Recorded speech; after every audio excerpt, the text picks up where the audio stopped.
আসসালামু আলাইকুম, সবাই কেমন আছেন? আলহামদুলিল্লাহ আমি ভালোই আছি। আজকে আমি নিয়ে আসলাম রান্নার ভিডিও। প্রতিদিনের মতোই আজকে যা রান্না করব সেইগুলোই ভিডিও করব। আজকে মা বাইরে থেকে আমাদের লাগানো পুঁইশাকগুলো তুলে আনলো।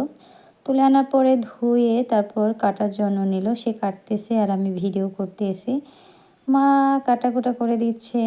তারপর আমি আবার ওগুলোকে একটু ধরে ধরে ভিডিও করছি। এর ভিতরে আমাদের ক্ষেতের ধইন্যাপাতা নিয়ে আসছে। এগুলো বেশি বড় হয়নি। তারপরও আনছে মা, শাকে দিবে, মাছে দিবে, এর জন্য আনছে। শাকগুলো কাটার পরেই তারপর পেঁয়াজ, রসুন আর মরিচ কেটে নিল। এগুলো কাটাকাটি করার পরেই মাছ ধুতে গেলাম আমি। মাছগুলোকে ভালো মতো ধুয়ে আমি একটা একটা করে পাতিলে সাজিয়ে নিচ্ছি। এগুলোকে ভালো মতো হলুদ মরিচ দিয়ে মাখাবো। এর জন্য সবগুলো একে একে গুছিয়ে গুছিয়ে আমি ভিডিও করছি আর একে একে সাজিয়ে নিচ্ছি। আমার কাছে এই মাছটা খেতে ভালোই লাগে, কিন্তু আজকের মাছটার একটু পেটটা নরম। এর জন্য পেটের ধার থেকে কাটা কাটা বের হয়ে গেছে। মাছগুলো সাজিয়ে নেওয়ার পরে আমি একে একে হলুদ দিয়ে দিচ্ছি।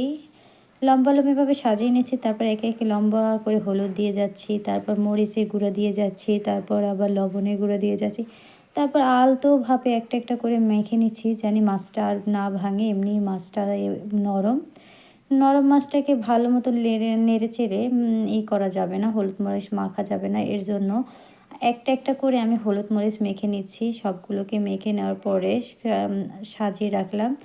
আবার হাত দিয়ে একটু আলতোভাবে মেখে নিচ্ছি। এবার একটু নাড়িয়ে চাড়িয়ে ভিডিও করে নিচ্ছি। একবার ধারে নিচ্ছি, একবার দূরে নিচ্ছি, এরকম করে ভিডিও নিচ্ছি। দেখেন আমার মাছগুলোকে হলুদ মরিচ মাখানো শেষ। এবারকে আমি চুলার ধারে চলে গেলাম। চুলার ধারে চলে যাওয়ার পরে আমরা কালকে লতি রান্না করেছি। ওটা একটু ছিল, ওটাকে একটু ভাজা ভাজা করে নিচ্ছি চুলাতে। তারপর চুলাতে কড়াই দিয়ে মাছগুলোকে ভেজে নিচ্ছি। ভেজে নেওয়ার জন্য প্রথমেই তেল দিয়ে দিলাম। তারপর একে একে মাছগুলো আমি দিয়ে দিচ্ছি একটা একটা একটা একটা করে। ভাবছিলাম এক কড়াইতে দেওয়া যাবে না। তারপর মা বলছে একটু গায়ে গায়ে লাগিয়ে দাও, তাহলে এই সব মাছগুলো একসাথে দেওয়া যাবে। তারপর আমি সবগুলোকে একটু একসাথে দিয়ে ভেজে নেব, তাই মাছগুলোকে দিয়ে দিচ্ছি। দেখেন মাছগুলো কাটা কাটা বের হয়ে গেছে। তারপরও এই চন্দনা ইলিশটা খেতে ভালোই লাগে। কার এলাকায় কি বলে এই মাছটাকে সবাই কমেন্টে বলে যাবেন। আমার এলাকায় তো এটাকে চন্দনা ইলিশ বলে। আমি আবার ঘুরিয়ে ঘাড়িয়ে ভেজে নিচ্ছি। এরপর আমি মাছটাকে উল্টিয়ে দেব।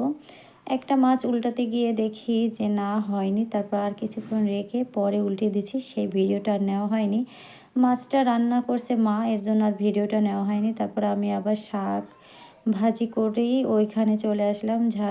শাকটাকে ভালো মতো নেড়ে চেড়ে দিচ্ছি। মাই বসিয়েছে, তাই আমি শাক দেওয়াটা নিতে পারিনি। এর জন্য আবার পরে এই শাকটাকে উল্টে পাল্টে ভিডিও করে দিয়েছি। এর ভিতরে মাছটা রান্না করে রেখে দিয়েছে, ওটাকেও আবার একটু ভিডিও করে নিলাম। এই আজকে আমার রান্নার ভিডিও। আলহামদুলিল্লাহ আজকে আমাদের রান্না।